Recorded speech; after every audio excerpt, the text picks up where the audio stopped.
Joining us now from House Ways and Means, he's Florida GOP Congressman and U.S. Army veteran Captain Greg Steube. Congressman, it's good to see you. What would a complete ban, it's great to have you on, what would a complete ban, it would be a major escalation from disrupting just Venezuela's oil export. Cuba gets oil from Mexico, too. What do you expect would happen?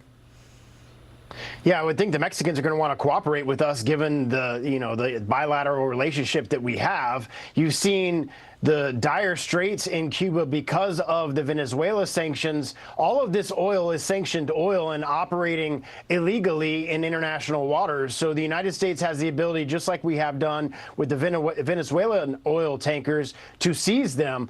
Even with those operations, you've seen the crippling of Cuba's economy. It's very grim there. I think more steps to curb any type of oil going into Cuba will have a devastating effect to their economy.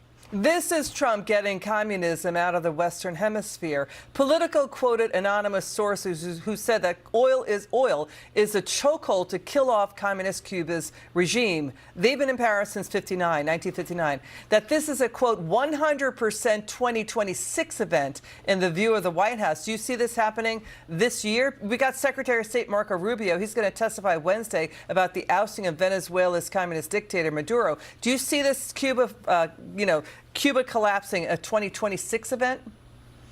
I certainly think it could, because they rely so heavily on Venezuelan oil, and that's completely cut off. That's their form of income. It's sanctioned oil that they use. It's at a discount that they use to pay for their communist regime and their communist government in Cuba. So you could absolutely see in 6 months what the economy of Cuba looks like today. It's going to obviously be in much worse shape. Yeah, I mean, I think you could see by the end of the year them being in a position where hopefully the ruling class, the communist class, will give up, strike a deal either with the United States or decide to have a democratic free election. That would be a great thing for the state of Cuba.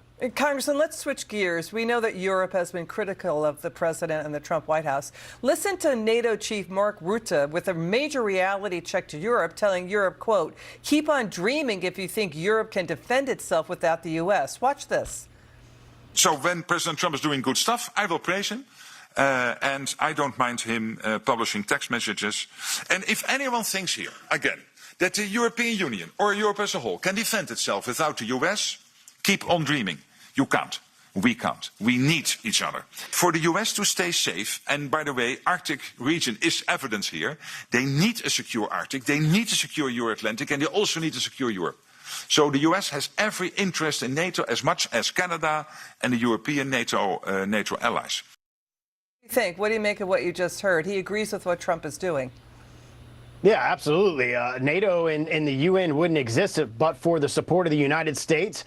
We have capabilities. You saw it in the attack on the Iranian nuclear sites. You saw it on getting Maduro out of Venezuela. You've seen all these military operations. There's no other country in the world that has the capabilities militarily that we have. We have the right to defend our hemisphere, and we have the right to defend our country, and that's what President Trump is trying to do with the Golden Dome. If the EU is going to stand in the way of that, obviously President Trump cares more about America first and our national security than he does the EU, and is going to do what we need to do to protect ourselves. Thank you so much, Congressman Greg Steube, and thank you for your service to America. Now listen.